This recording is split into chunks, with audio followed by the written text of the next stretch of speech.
My name is Etta Mae Williams, and I'm 68 years old. I have one son, just one, my only child. His name is Tillman, and for most of my life, he was everything to me. My heart, my pride, my reason for living. But my son took everything from me. My savings, my house, my trust. And he did it with a smile on his face, calling me Mama while stealing my future. Today, I'm going to tell you about the moment everything changed. The moment when the sheriff knocked on Tillman's door. The moment my son, who thought he'd gotten away with everything, realized his world was about to come crashing down. It was a Thursday morning, 9 o'clock sharp. I was sitting in my car across the street from Tillman's big, beautiful house, the house he'd bought with MY money, waiting. I'd been waiting for 3 days for this moment, and finally it came. A sheriff's car pulled up to Tillman's house. 2 officers got out. They walked up to his front door and knocked, loud, official, the kind of knock that means trouble. I watched through my windshield as Tillman opened the door in his expensive silk pajamas, also bought with my money. I watched his face change from annoyed to confused to absolutely terrified when the sheriff showed him the papers. Tillman Williams, we have a warrant for your arrest for elder financial exploitation, fraud, and identity theft. You need to come with us. My son, my only son, turned completely white. His hands started shaking. The papers fell from his grip. And then he did something I'd never seen him do in his entire 45 years of life. He broke, completely fell apart right there in his doorway, started crying, started begging, started saying, "No, no, no, please, not like this, not in front of the neighbors." But the neighbors were already watching. Everyone on that street was watching my son get handcuffed, watching him get put in the back of that sheriff's car, watching his perfect life, built on stealing from his own mother, come apart. And I sat there in my car watching it all, not feeling happy, not feeling sad, just feeling finished, like a chapter of my life that had been painful and long was finally closing. If this story has you hooked already, you need to subscribe right now and hit that notification bell. We bring you the most emotional grandmother stories every week. Drop a comment telling us where you're watching from: USA, UK, Canada, Jamaica, Kenya. Let us know our global family. Now let's get into this story. But to understand how we got to that moment, to understand why the sheriff came for my only son, I need to take you back to the beginning. Back to when I thought Tillman was a good man who just needed a little help. Back to when I would have given him anything, because he was all I had.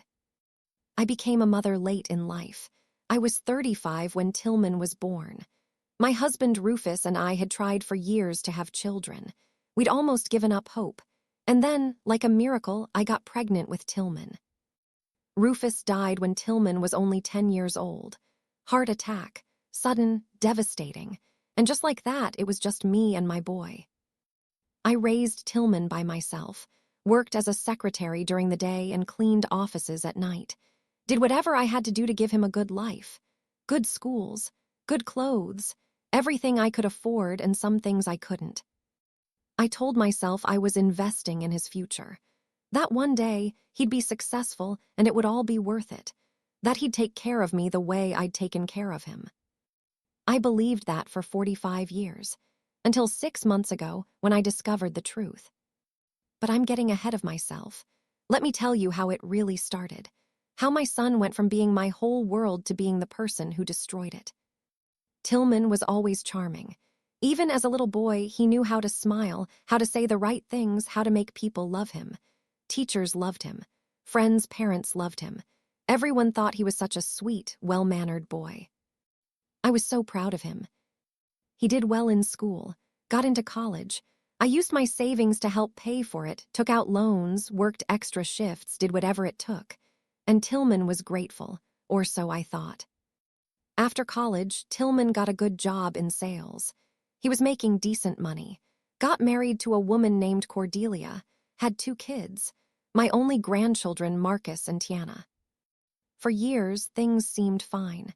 Tillman would visit me every few weeks, call me on Sundays, bring the grandkids over for holidays. I thought we had a good relationship. But looking back now, I can see the pattern.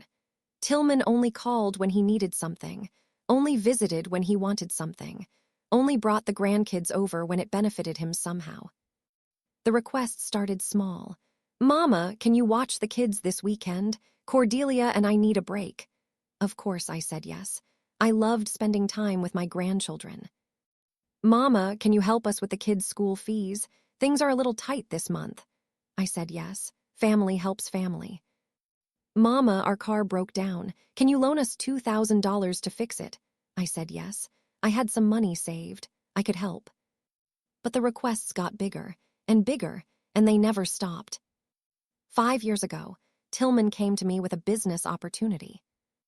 "Mama, I'm starting my own company, a real estate investment business. I've got everything planned out. I just need some startup capital. If you could invest $50,000, I promise you'll get it back doubled within 2 years." $50,000 was most of my retirement savings. Money I'd saved for 30 years. Money I needed to live on when I got older. But Tillman was my son, my only son, and he sounded so sure, so confident. "I wouldn't ask if I wasn't certain it would work," he said, holding my hands. "Mama, this is going to change our lives. When the business takes off, you'll never have to worry about money again. I'll take care of you, I promise." I believed him. I gave him the $50,000. The business never happened, or if it did, I never saw any proof of it, and I certainly never saw my money again.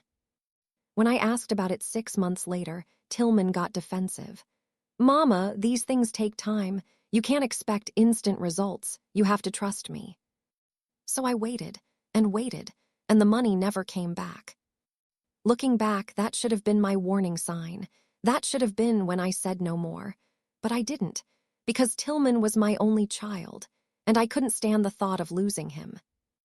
3 years ago, my health started getting worse. I developed diabetes and high blood pressure. The medications were expensive. My insurance didn't cover everything. I was struggling to pay my bills. I mentioned this to Tillman one Sunday when he called. "Baby, I'm having a hard time keeping up with everything. These medical bills are killing me." "Don't worry, Mama. I'll help you. Family takes care of family, right?" He helped by moving in with me. "To take care of you," he said. "You shouldn't be living alone with your health issues." Cordelia had left him by then, taken the kids and moved to another state. Tillman said she was unreasonable, that she didn't understand him. I believed him, felt sorry for him, was grateful he wanted to live with me. But having Tillman live with me wasn't help.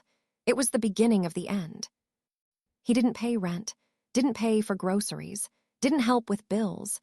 He just lived in my house for free while I continued to struggle. And then things started disappearing. Small things at first, $20 from my purse, then $50. Then my credit card would have charges I didn't recognize. When I asked Tillman about it, he'd get angry.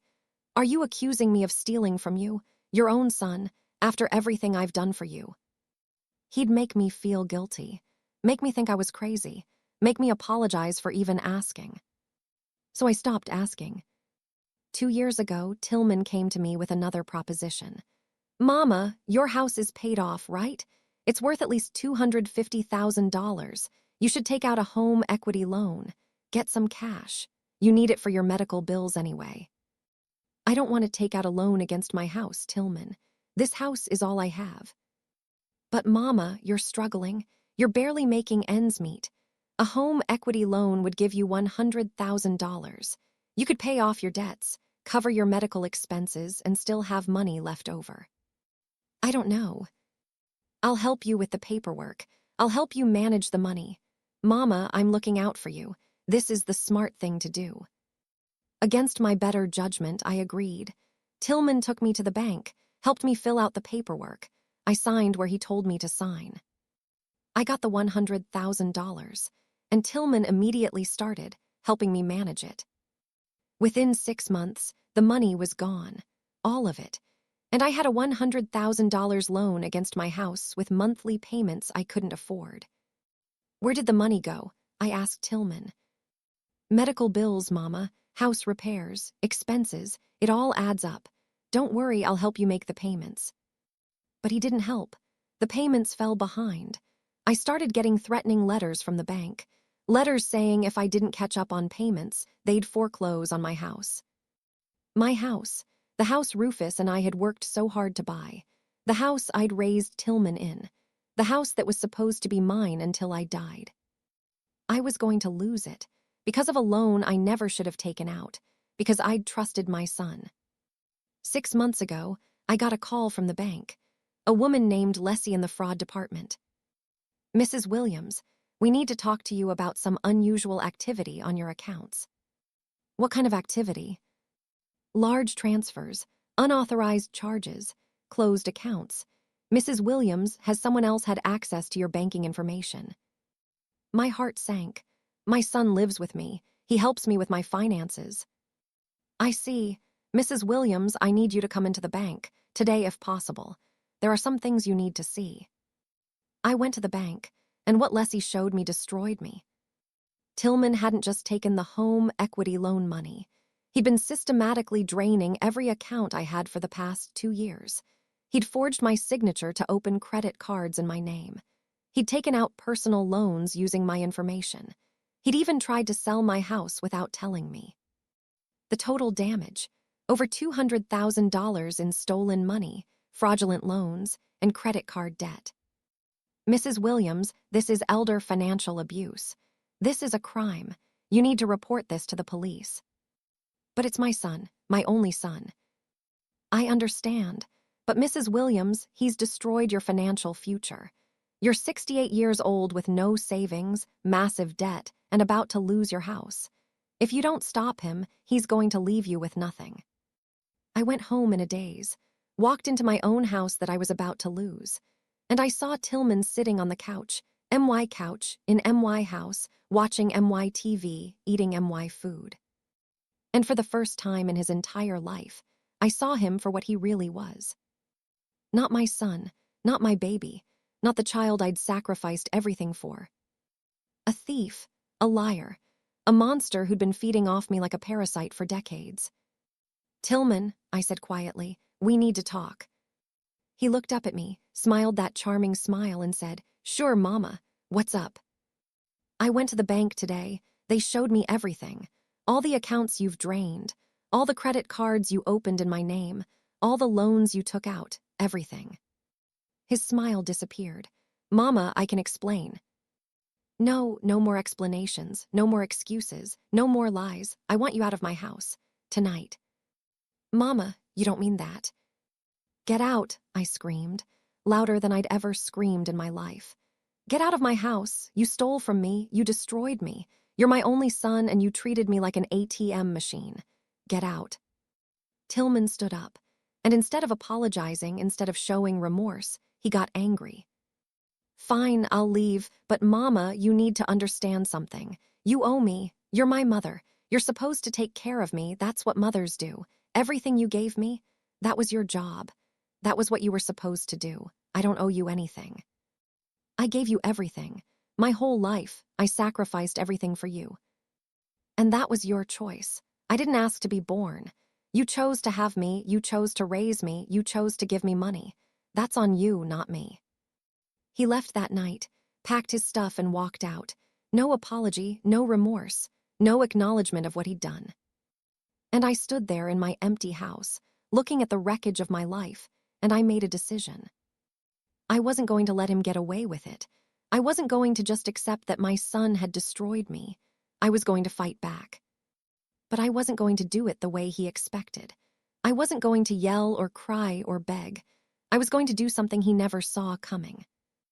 I was going to make sure he faced real consequences, legal consequences, the kind that would follow him for the rest of his life.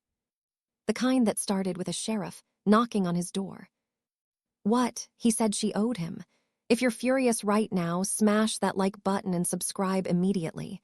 Turn on notifications. And comment, where are you watching from, and what would you have done?" After Tillman left that night, I sat in my living room until sunrise. Just sat there in the dark, thinking about my life. About 45 years of being a mother to a son who saw me as nothing more than a source of money. When the sun came up, I was done crying, done feeling sorry for myself, done being a victim. I called the bank back, asked for Leslie in the fraud department. Mrs. Williams, I'm glad you called. Have you decided what you want to do? I want to press charges against my son for everything he did. Are you sure? Once you start this process, there's no going back. Your son could face serious prison time. I'm sure. Tell me what I need to do. Leslie connected me with a lawyer who specialized in elder financial abuse cases. Her name was Nanny Crawford, and she was a fierce woman in her 50s who'd seen cases like mine before. We met at her office. I brought every document I had, bank statements, loan papers, credit card bills, everything.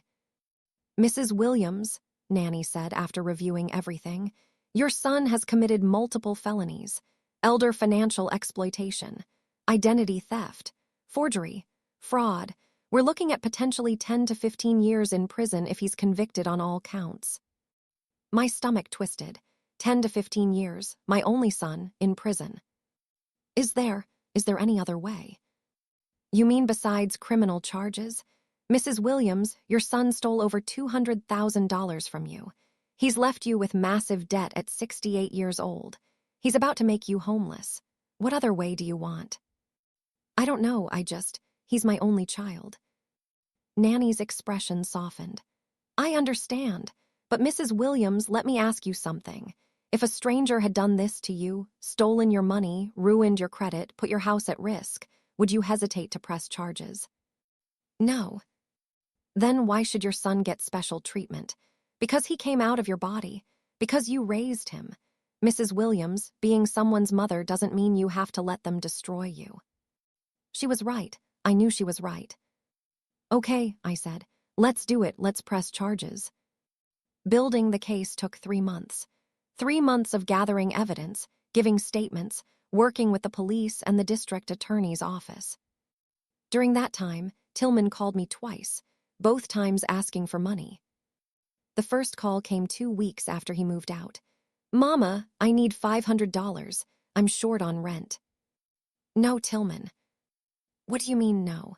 Mama, I'm about to be evicted. Then you should have thought about that before you stole from me. I didn't steal from you. I borrowed. There's a difference. You forged my signature. You opened accounts in my name without my permission. You drained my savings. That's not borrowing, that's theft. Mama, please, I'm your son. And I was your mother. But you didn't care about that when you were stealing from me. Figure it out yourself, Tillman. I hung up, and I felt something I'd never felt before when it came to my son. Relief. Relief from not having to solve his problems.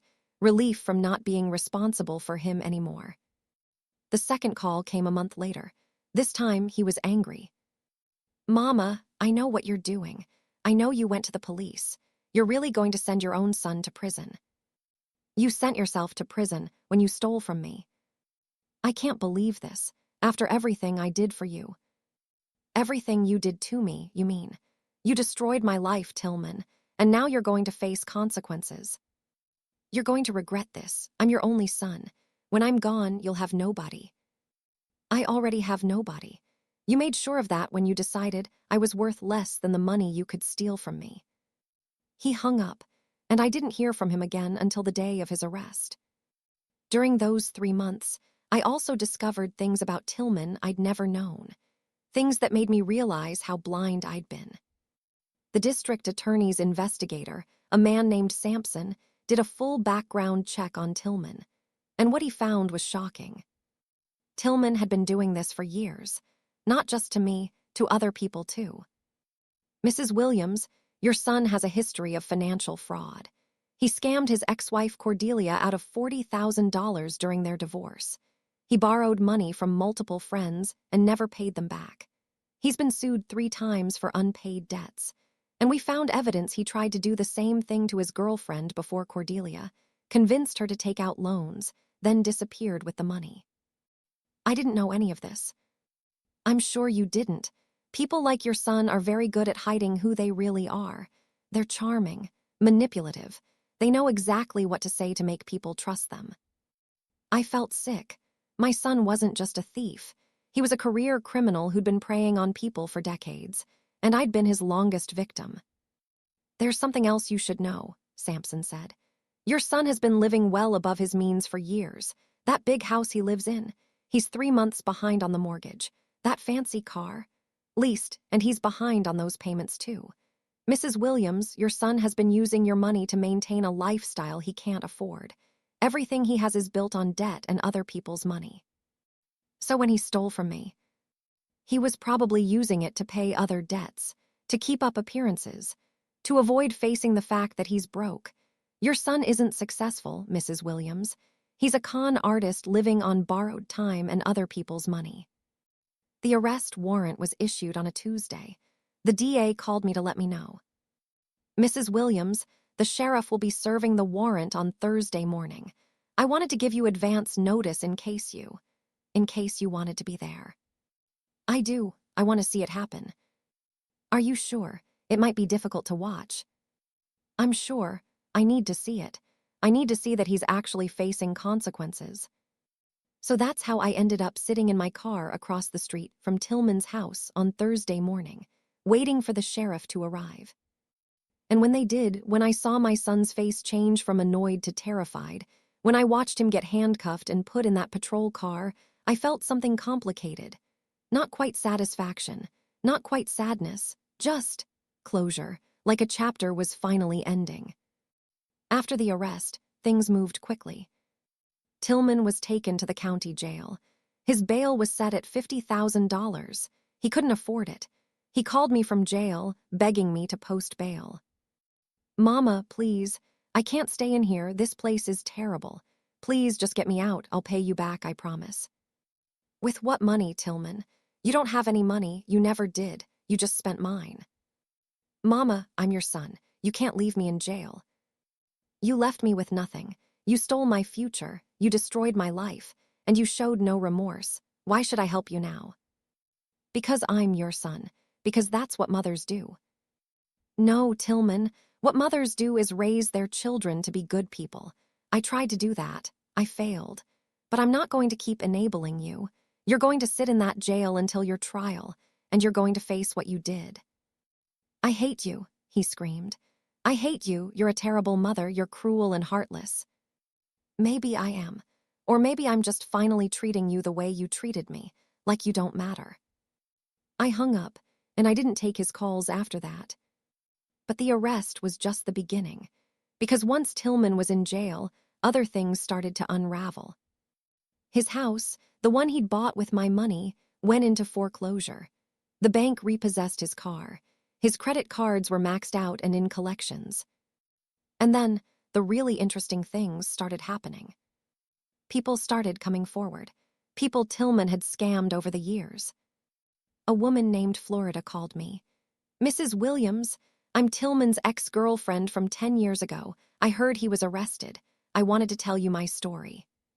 She told me how Tillman had convinced her to take out a $30,000 personal loan for a business opportunity. How he'd disappeared with the money. How she'd been paying off that loan for years. I never reported it because I was embarrassed, she said. I felt stupid for trusting him. But when I heard he did the same thing to his own mother, I realized I wasn't stupid. He's just really good at manipulating people. Then his old business partner called. Then a college friend. Then a former coworker. One by one, people came forward with stories of how Tillman had scammed them. The DA was thrilled. Mrs. Williams, we have multiple victims now. This strengthens our case significantly. Your son is looking at serious prison time. But I wasn't happy. I was devastated, because each new story was another piece of evidence that my son was a monster, that he'd been a monster his whole adult life, and I'd missed all the signs. 2 weeks after the arrest, I got an unexpected visit from Cordelia, Tillman's ex-wife. I hadn't seen her in 3 years, not since she'd left Tillman and moved away with my grandchildren. She stood on my porch looking nervous. Mrs. Williams, can we talk? I let her in, made her tea, and she told me why she'd really left Tillman. He was stealing from me, she said. From our joint accounts, from the kids' college funds. He took $60,000 from me before I figured out what was happening. That's why I left. That's why I took the kids and moved. I was protecting them from him. Why didn't you tell me? Because he's your son, and I thought you knew. I thought you must know what he was like. But then I heard about what he did to you, and I realized you didn't know. You were a victim too. He took from his own children. He did. He stole their college fund. He forged my signature on documents. He lied to me about everything. And Mrs. Williams, there's something else you should know. Something about why Tillman is the way he is. What? Cordelia took a deep breath. Tillman has a gambling problem, has had one for 15 years. That's where all the money went, yours, mine, everyone's. He gambles it away. Online poker, sports betting, casino trips, he's addicted. And he's been lying about it for years. Everything clicked into place. The constant need for money, the inability to keep any money he earned. The lies, the manipulation, it was all to feed an addiction. Did you try to get him help? I tried. I begged him to go to therapy, to go to Gamblers Anonymous. He refused, said he didn't have a problem, said he had it under control. But he didn't. He destroyed our marriage. He stole from his own children. And then he moved on to you. After Cordelia left, I sat in my living room thinking about my son, about the little boy I'd raised, the child I'd loved so much. And I wondered, when did he become this person? Was he always like this and I just didn't see it? Or did something happen that changed him? Either way, it didn't matter now, because the boy I'd loved was gone. Maybe he'd never existed, and all that was left was a man who'd hurt everyone who'd ever trusted him. 3 weeks after the arrest, Tillman's lawyer contacted me, wanted to discuss a plea deal. Mrs. Williams, my client is willing to plead guilty to reduced charges if you'll agree to recommend a lighter sentence to the judge. How much lighter? Probation instead of prison time. He'll pay restitution, do community service, but he stays out of prison. No. Mrs. Williams, don't you think prison is a bit harsh? He's your only son. My only son stole over $200,000 from me. He left me with massive debt at 68 years old. He almost made me homeless. He showed no remorse. He actually told me I owed him. So no, I don't think prison is harsh. I think it's exactly what he deserves. But he's willing to pay you back. With what money? He doesn't have any money. He never has. All he has is debt and lies. He can't pay me back. He'll just keep stealing from someone else. Mrs. Williams, please reconsider. If he goes to prison, he'll lose everything. His relationship with his children, his future, everything. He already lost his relationship with his children when he stole their college fund. He already lost his future when he spent his life scamming people. This is just the consequences catching up. Tell your client I won't be recommending leniency. The lawyer sighed. Then we'll see you at trial. But we never made it to trial.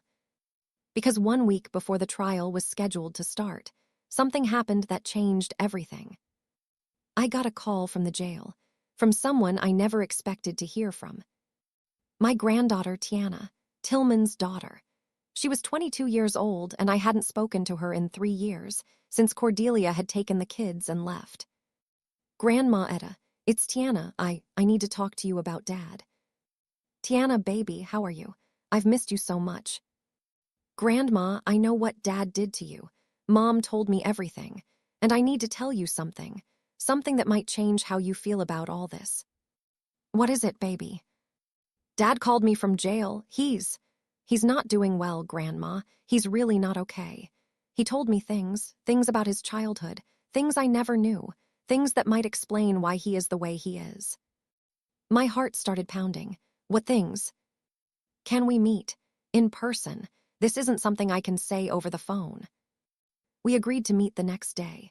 And what Tiana told me shook everything I thought I knew about my son and about myself. What did Tiana tell her? If you're desperate to know, smash that like button and subscribe. Turn on all notifications. And comment, where are you watching from? And what do you think the secret is? I met Tiana at a small cafe downtown the next morning. When I saw her walk in, my heart broke a little. She looked so much like Tillman did at her age, same eyes, same smile. But there was something different, a kindness in her face that her father had never had. She hugged me tight. Grandma, I've missed you so much. I'm sorry we lost touch. That wasn't your fault, baby. Your mother was protecting you. I understand that now. We ordered coffee and sat down. Tiana looked nervous, fidgeting with her cup. Grandma, what I'm about to tell you. It's hard. And it doesn't excuse what Dad did to you. Nothing excuses that. But I think you need to know the whole story. About Dad. About his childhood. I raised him, Tiana. I know about his childhood. Do you? She looked at me with sad eyes. Grandma, Dad told me something when he called from jail. He said he's been carrying a secret his whole life. Something he never told anyone. Not even you, especially not you. My hands started shaking. What secret? It's about Grandpa Rufus, Dad's father, your husband. My breath caught. Rufus had been dead for 35 years. What could Tillman possibly know about him that I didn't? Grandma, Dad said. He said Grandpa Rufus used to hurt him when he was little, when you weren't around. The world tilted. Hurt him? What do you mean hurt him? He wouldn't tell me details. But Grandma, he said Grandpa Rufus was violent with him, that he'd hit him, yell at him, tell him he was worthless, that he was a mistake, that you didn't really want him. No, that's not true. Rufus loved Tillman. Rufus was a good father. Was he? Tiana asked gently. Grandma, I'm not saying you're lying. I'm saying maybe you didn't see it. Maybe it happened when you were at work. Maybe Dad hid it because he was scared. I felt sick. I worked 2 jobs when Tillman was little. I was gone a lot, morning until night sometimes. And Rufus was home with Tillman. Could it be true? Could my husband have been hurting my son and I never knew? Dad said that's why he's always felt like he was owed something, Tiana continued. Because his childhood was stolen, because he suffered in silence, because he had to pretend everything was fine when it wasn't. He said that's why he takes from people, because he feels like people took from him first. That doesn't make it right. I know it doesn't, and Dad knows it too. Grandma, he's not asking for forgiveness. He's not asking you to drop the charges. He wanted you to know. He wanted you to understand that he's broken, and he's been broken for a very long time. After Tiana left, I sat in my car in the parking lot for an hour, just crying. Could it be true? Could Rufus have hurt Tillman?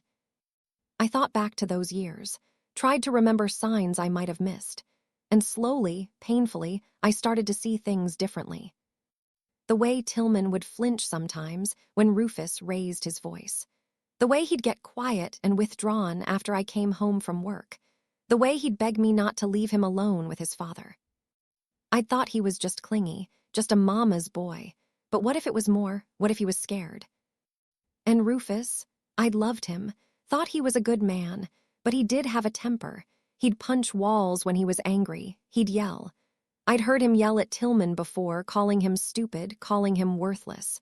But I'd thought it was just discipline, just a father being strict. What if it wasn't just yelling?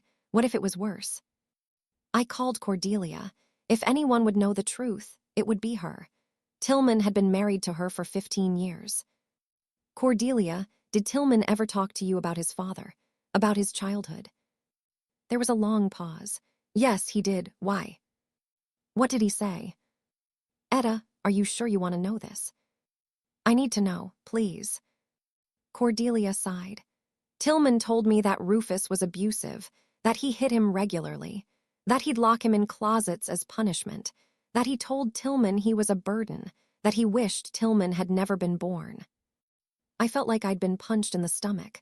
Why didn't you tell me? Because Tillman made me promise not to. He said you'd loved Rufus, that you'd grieved him for years.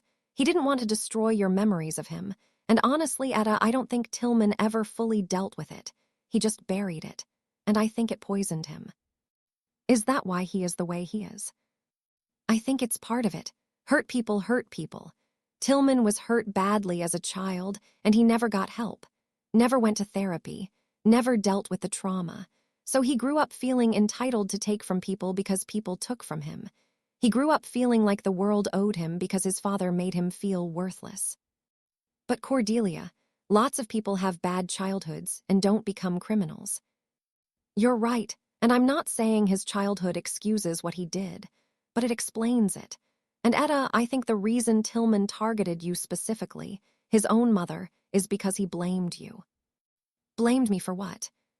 For not protecting him, for not seeing what Rufus was doing, for working all those hours and leaving him alone with his father. Tillman felt abandoned by you, even though you were working to provide for him. In his mind, you chose work over protecting him. I hung up the phone and sobbed, because if this was true, if Tillman had been abused and I'd never known, then I'd failed him. I'd failed my only child when he needed me most. That night, I couldn't sleep. I kept thinking about Tillman as a little boy, about all the times he'd clung to me, all the times he'd begged me not to go to work, all the times he'd seemed scared and I'd told him to be brave. Had he been trying to tell me? Had he been asking for help and I was too busy, too tired, too blind to see it? The next morning, I did something I never thought I'd do. I went to the jail to visit Tillman. He looked terrible, thinner, paler, older than his 45 years. When he saw me through the glass partition, he started crying. "Mama, you came. Tiana told me about your father, about what he did to you." Tillman looked down. "I never wanted you to know. I didn't want to ruin your memories of him." "Was it true, all of it?" "Yes," his voice was barely a whisper. "He hurt me, Mama, for years, and I never told you because I thought you'd choose him over me. I thought you wouldn't believe me." "Tillman, I'm so sorry. I'm so sorry. I should have seen it. I should have known. I should have protected you. You were working. You were trying to take care of us. I understand that now. But Mama, when I was little, I just felt abandoned. I felt like you didn't care, like you cared more about your jobs than about me." "That's not true. I loved you more than anything." "I know, but a hurt child doesn't understand that. A hurt child just feels alone and scared." We sat in silence for a moment. Then Tillman spoke again. "Mama, I'm not asking you to drop the charges. I'm not asking for forgiveness. I know what I did was wrong. I know I hurt you the same way Dad hurt me. I became him. The thing I hated most, I became. Why didn't you get help? Why didn't you go to therapy?" "Because I was ashamed. Because I thought I could handle it. Because I spent so many years just trying to survive that I never learned how to actually live. And then the gambling started and it gave me something: control, escape, excitement. For a few hours, I could forget about everything. But it spiraled. And I couldn't stop. And I started taking money from people because I needed the gambling more than I needed relationships. You stole your children's college fund, Tillman. Your own children." He closed his eyes. Tears ran down his face. "I know, that's the worst thing I did. Worse even than what I did to you. Because I did to them what Dad did to me. I hurt them. I let them down. I put my addiction before their needs. Just like Dad put his anger before mine. What happened to you was terrible, Tillman. What your father did was evil, but you had choices. You could have gotten help. You could have broken the cycle. Instead, you continued it." "I know, and Mama, I'm glad you pressed charges. I'm glad I got arrested, because I need to stop. I need to face what I've done. I need to hit bottom so maybe, finally, I can start climbing back up." I left the jail feeling completely torn apart, because now I understood my son. I understood why he was broken. But understanding didn't change what he'd done. Didn't change that he'd stolen from me, ruined me, and showed no remorse until he was caught. I called Nanny, my lawyer. "I need to talk to you about the case." "Has something changed?" "I found out some things. About my son's childhood. About abuse he suffered that I never knew about." "I see. And does that change how you want to proceed?" "I don't know. That's why I'm calling you. What would happen if I dropped the charges?" "Mrs. Williams, you can't drop the charges. The state is prosecuting. You're the victim, but you're not the only one pressing charges anymore. Multiple victims have come forward. The DA is building a pattern case. Even if you withdrew your statement, the case would proceed." "So it's out of my hands." "Yes, but Mrs. Williams, you can still have influence. At sentencing, you can speak. You can recommend mercy or recommend the maximum. The judge will listen to you." "What should I do?" "That's not my decision, but I'll tell you this. Knowing why someone became a criminal doesn't mean they shouldn't face consequences for their crimes. Your son suffered. That's terrible. But he also made you suffer. He victimized you, and he needs to face that. Over the next week, I struggled with what to do. Part of me wanted to show mercy, to recommend therapy instead of maximum prison time, to give my son a chance to heal. But another part of me remembered the cruelty in his voice when he said I owed him, remembered him laughing at my pain, remembered him showing no remorse until he was caught. And I realized something. Tillman's childhood trauma might explain why he started down this path, but it didn't explain why he never stopped, why he never got help, why he continued to hurt people year after year after year. Trauma doesn't excuse evil. It might create it, but at some point, adults have to take responsibility for their actions. I made my decision. The sentencing hearing was scheduled for 2 weeks later. Tillman had pled guilty to multiple counts of elder financial exploitation, identity theft, and fraud in exchange for the DA dropping some of the more serious charges. The judge would decide his sentence based on the presentence investigation, the DA's recommendation, victim statements, and Tillman's own statement. I prepared what I was going to say, wrote it out, practiced it, because I needed to get it right. The day of the sentencing, the courtroom was packed. Other victims were there, Florida, Tillman's ex-girlfriend, some of his old friends he'd scammed. Even Cordelia came, though she sat in the back. Tillman was brought in wearing an orange jumpsuit. He looked at me briefly, then looked away. The judge reviewed the case. Then she asked if any victims wanted to speak. I stood up, walked to the front, and I spoke directly to my son. Tillman, you are my only child. I love you. I always have. And I always will. But love doesn't mean accepting abuse. Love doesn't mean being a doormat. Love doesn't mean letting you destroy me. Tillman was crying.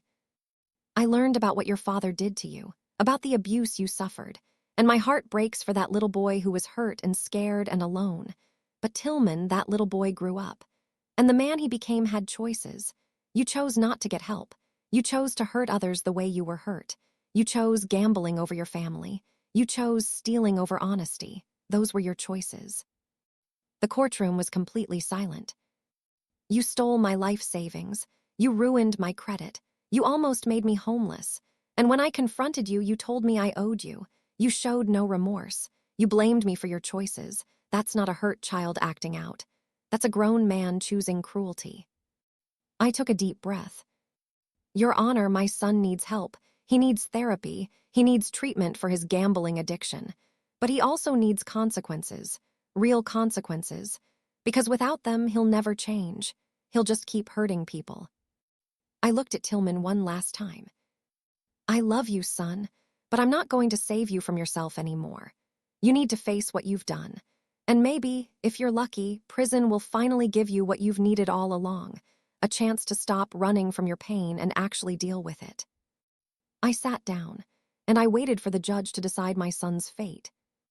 The judge looked at Tillman. Mr. Williams, do you have anything to say? Tillman stood. His voice was shaky. Your Honor, my mother is right about everything. I made terrible choices. I hurt people. I hurt the woman who sacrificed everything for me. I don't have excuses. I just have regrets. And I'm asking for one thing, not leniency, not mercy, just a chance to get help. To finally deal with the demons I've been running from my whole life. Whatever sentence you give me, I'll accept, because I deserve it.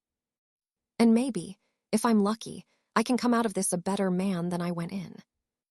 The judge was quiet for a long moment. Then she spoke. Mr. Williams, I've reviewed your case extensively. Your childhood trauma is noted. But as your mother said, trauma doesn't excuse your actions. You are sentenced to 5 years in state prison, followed by 5 years of supervised probation. You will also be required to complete gambling addiction treatment and mental health counseling. And you will pay restitution to all victims, starting with your mother. 5 years. My son was going to prison for 5 years. As they led him away, Tillman looked at me one more time, and he mouthed 2 words, "Thank you." After the sentencing, I went home to my small apartment. I'd lost my house despite everything, had to move into a 1-bedroom place I could afford on my Social Security. I sat there thinking about my life, about my son, about everything that had happened. My phone rang. It was an unknown number. Mrs. Williams, this is Detective Sampson. I wanted to let you know, we've recovered some of your money. Not all of it, but about $35,000 that was in accounts we were able to seize. You should receive a check within a few weeks. $35,000 out of $200,000. Better than nothing, but not enough to fix what Tillman had broken. But then something unexpected happened. Something that changed everything. Something that made me realize that sometimes justice comes from places you never expect. My doorbell rang. I opened it to find a man I'd never seen before. He was in his 50s, wearing a nice suit, carrying a briefcase. Mrs. Etta Williams. Yes. My name is Leander Price. I'm an attorney representing your late husband's estate. May I come in? I have some information that I think will change everything. What? Information about her late husband's estate? If you're shocked, smash that like button and subscribe now. Turn on all notifications and comment. Where are you watching from? And what do you think this attorney knows? I let the attorney, Leander Price, into my small apartment. He sat down on my worn couch and opened his briefcase. Mrs. Williams, I apologize for coming unannounced, but I've been trying to locate you for 3 months. I represent the estate of your late husband, Rufus Williams. Rufus died 35 years ago. His estate was settled then.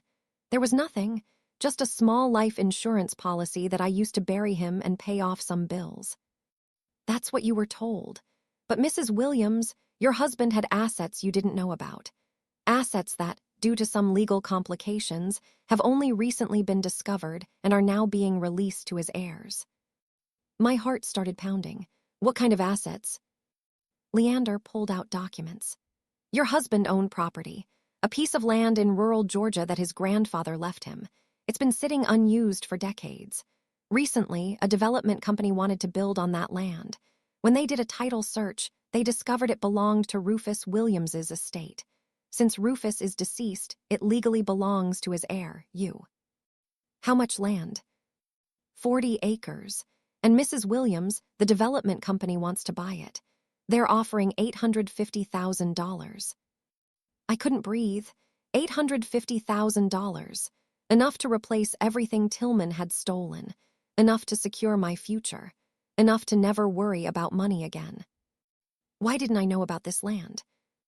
According to our records, Rufus's grandfather left it to him in 1985, just before Rufus died. The title was filed, but the notification was sent to an old address. You'd moved by then. The land just sat there for 35 years, unclaimed, while the county tried to locate heirs. They finally found me 6 months ago and asked me to track you down. Is this real? This isn't some kind of scam. Leander smiled. I understand your skepticism, especially given what you've been through. But yes, this is completely legitimate. I have all the documentation. The title, the deed, the development company's offer. All you need to do is sign the paperwork and the money is yours. I started crying, after everything, after losing everything. After my son destroyed me financially, I was going to be okay, more than okay. There's one condition, Leander said. As Rufus's widow, you inherit the full amount. But if there are other heirs, children, they would be entitled to a portion. Tillman, he was technically an heir. My son is in prison for stealing from me. Leander nodded slowly. I'm aware. That's part of why this took so long to resolve. We had to determine if a convicted felon who stole from the estate heir was still entitled to inherit. Our legal opinion is that he's not. He forfeited his inheritance rights through his criminal actions against you. But Mrs. Williams, that's ultimately your decision. I thought about it for 3 days. $850,000, all mine. Money Tillman couldn't touch. Money that would secure my future. But Tillman was still my son. Still the little boy who'd been hurt and never recovered. Still a man who was finally, maybe, trying to change. On the 4th day, I made a decision. I called Leander. I want to set up a trust. $100,000 for Tillman's children, Marcus and Tiana, for their education. Their futures. Money he can never touch. The rest is mine. That's very generous, Mrs. Williams. Are you sure you don't want to give anything to Tillman himself? No, Tillman needs to rebuild his life with his own hands, not with inherited money. But his children, my grandchildren, they're innocent. They deserve better than what their father gave them. I'll draw up the papers. Within 6 weeks, the sale was complete. $850,000 deposited into my account, more money than I'd ever had in my life. I bought a nice 2-bedroom house in a quiet neighborhood, paid cash, set aside money for my future medical expenses, invested the rest to generate income, and I set up those trust funds for Marcus and Tiana, money they'd receive when they graduated from college, with one condition. They had to stay away from gambling. They had to break the cycle. 6 months after Tillman went to prison, I got a letter from him, the first communication since the sentencing. Dear Mama, I don't know if you'll read this. I wouldn't blame you if you threw it away, but I need to write it anyway. I've been in prison for 6 months now. The first month was hell. I was angry. At you, at the world, at myself. I blamed everyone for my situation except the person responsible, me. But then something happened. I hit what they call rock bottom. I got into a fight with another inmate and ended up in solitary confinement for 2 weeks. Just me, alone in a cell with nothing but my thoughts. And Mama, in that cell, I finally faced what I've been running from my whole life. The abuse from Dad, the pain, the anger, the feeling that I was worthless, all of it. I started going to therapy here, real therapy, the kind I should have done 30 years ago, and I'm learning things about myself, about the cycle of abuse, about how hurt people, about how I became exactly what I hated.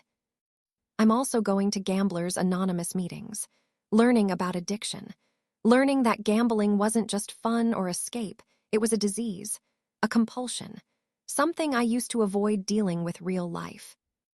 Mama, I can't undo what I did. I can't give you back the years of peace I stole. I can't restore the trust I destroyed. But I can tell you this, I'm changing, really changing. Not because I want something from you, not because I think it will reduce my sentence, but because I'm tired of being the person I became. I heard about the land sale, about the trust funds you set up for Muckas and Tiana. Thank you. Thank you for protecting them, for giving them what I couldn't give them, a future not built on lies and stolen money. I'm not asking for forgiveness. I'm not asking for a relationship. I'm just asking that you did the right thing. Having the sheriff knock on my door, getting arrested, going to prison, it broke me. But sometimes people need to be broken before they can be rebuilt the right way. Your son, Tillman. I read that letter 10 times, and slowly, carefully, I started to believe that maybe, just maybe, my son was actually changing. Over the next year, Tillman and I exchanged letters, short ones at first, just updates, then longer ones, deeper ones.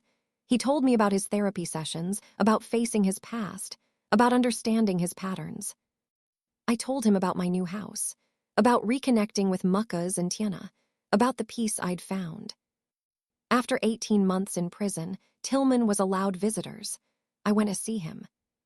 He looked different, healthier, calmer.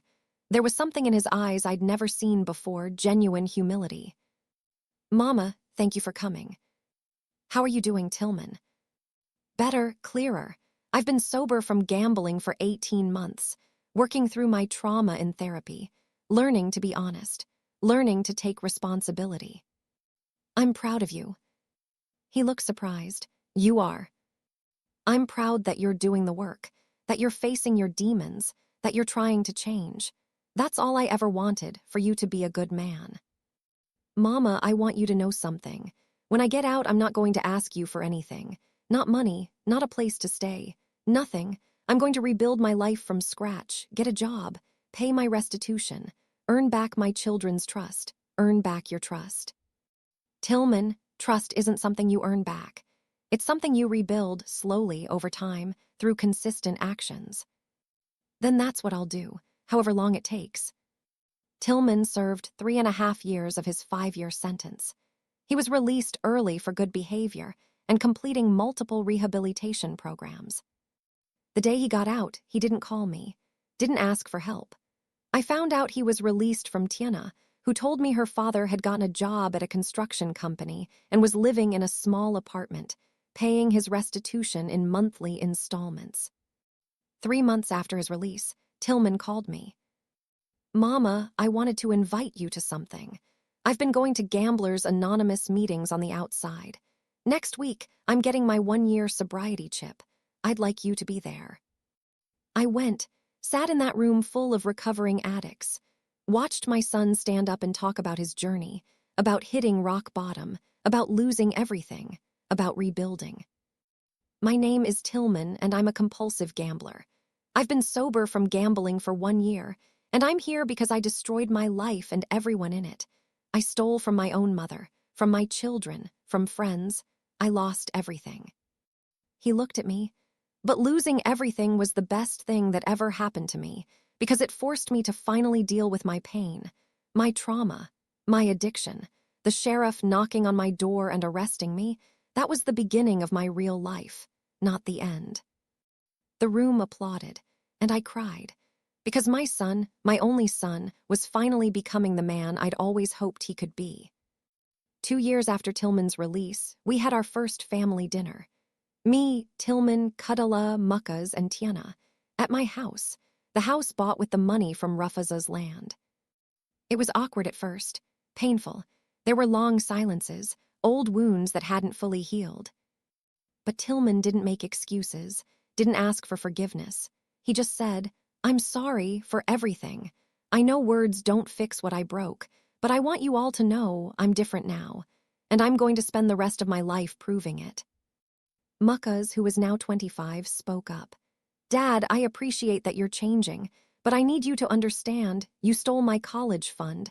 You stole my future. I had to take out massive loans to finish school, loans I'm still paying off.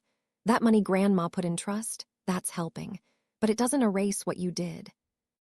"I know, son, and I'm sorry. I'm paying restitution to Grandma, but I want to pay you back too. It'll take years, maybe decades, but I'll do it." Tiana added, "Dad, I'm glad you're getting help. I'm glad you're trying to change. But rebuilding our relationship is going to take time, a lot of time. And it's going to require you showing up consistently, not just when it's convenient." "I understand, and I'll be here, however long it takes." That dinner wasn't perfect, but it was a start, a small step toward healing a family that had been broken for so long. Today, 5 years after the sheriff knocked on Tillman's door, I'm 73 years old. I live in my comfortable house, financially secure for the first time in my life. Tillman is 50 years old. He's been sober from gambling for 6 years. He finished paying his restitution to me last year. He has a steady job as a construction foreman. He's dating someone, a woman named Essie who knows his full history and loves him anyway. He sees his children regularly, not as much as he'd like, but they're slowly rebuilding trust. Muckas is married now. Tiana is engaged, and both of them completed college using the trust fund money I set aside. Tillman and I have dinner once a month. We talk on the phone every few weeks. Our relationship will never be what it was. That innocent mother-son bond is gone forever, destroyed by his betrayal. But we have something else now, something more honest. A relationship built not on blind trust, but on accountability, on boundaries, on him showing up consistently and me allowing him space in my life, but not control over it. Last month, Tillman came to visit me. We sat on my back porch drinking sweet tea. "Mama, can I ask you something?" "Of course." "Do you forgive me for everything I did?" I thought about that question for a long time. Forgiveness is complicated, Tillman. I don't hold on to anger anymore. I don't wish bad things for you. I want you to be happy and healthy. But forgiving you doesn't mean forgetting what happened. It doesn't mean pretending it didn't hurt. It means I've accepted what happened and moved forward. That's fair. But Tillman, I want you to know something. Having you arrested was the hardest decision I ever made. Watching the sheriff take you away, watching you go to prison, it broke my heart. But it was the right decision, because it broke you too. And sometimes people need to be broken before they can heal properly. You saved my life, Mama. If you hadn't pressed charges, I'd still be out there gambling, stealing, destroying everyone around me. Prison gave me what I needed, consequences. Rock bottom. A chance to finally face myself. I'm proud of the man you're becoming. Not the man you were, but the man you're choosing to be now. He took my hand. Thank you for not giving up on me even when I gave up on myself. I often think about that day, the day the sheriff knocked on Tillman's door, the day my only son got arrested, the day his face showed pure terror as he realized his crimes were catching up to him. People ask me if I regret it, if I wish I'd handled it differently, if I feel guilty for sending my only child to prison. And my answer is always the same. No, I don't regret it. Because sometimes, love means letting people face consequences. Love doesn't mean protecting people from the results of their actions. Real love means holding people accountable, even when it hurts. Tillman took my heart and my money. He betrayed me in ways I never imagined possible. He stole my future and my peace. But when the sheriff knocked on his door, something broke inside him. The facade, the excuses, the blame, all of it shattered. And from those broken pieces, my son finally started to rebuild himself. Not the man I wanted him to be, not the man society expected him to be, but the man he chose to become, flawed, recovering, honest, and trying. That's all I ever wanted, for him to try, to do the work, to face his demons and fight them instead of running. Last week, Tillman told me something that made me cry. Mama, I'm going to be a grandfather. Muckas and his wife are having a baby, a little girl. They're going to name her Etta after you. A great-granddaughter, named after me. A new generation, a chance to break the cycle completely. Tillman, I want you to promise me something. Anything. Promise me you'll never let that little girl go through what you went through, that you'll protect her, that you'll break the cycle of abuse that destroyed our family. I promise, Mama. The cycle ends with me. I'm going to make sure my grandchildren grow up knowing they're loved, they're safe, and they're valued. Everything I didn't have, they'll have. Then you've finally become the man your father never was. We sat there on my porch, watching the sunset, two survivors of abuse and betrayal and pain, both of us working every day to be better than what hurt us. My son took my heart and my money, but when the sheriff knocked on his door and broke him, he gave me something more valuable than what he stole. He gave me hope, hope that people can change, hope that consequences lead to growth, hope that even the most broken people can rebuild themselves if they're willing to do the work. And that hope, that hard-won, painful, beautiful hope, was worth every moment of the journey. Wow, what an incredible journey from betrayal to redemption. If this story moved you, inspired you, or made you cry, we need you to take action right now.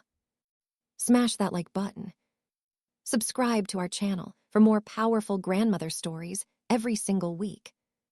Turn on all notifications bell so you never miss our next amazing story. Comment below and tell us. Where are you watching from?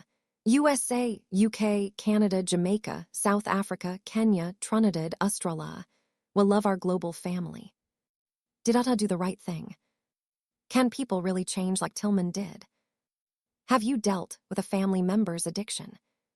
What story should we tell next? Share this video with anyone dealing with a family member's addiction. Parents struggling with adult children who steal from them. People have had to make the hard choice to hold family accountable. Anyone who believes in redemption and second chances. Anyone who needs to know that consequences can lead to change. Thank you to our incredible viewers from around the world. From the USA, United Kingdom, Canada, South Africa, Kenya, Jamaica, Trinidad, Barbados, Zimbabwe, Australia, and everywhere else. We see you, we appreciate you, and we love you. Remember Etta's lesson. Real love sometimes means letting people face consequences.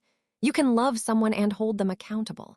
Breaking someone can be the first step to healing them.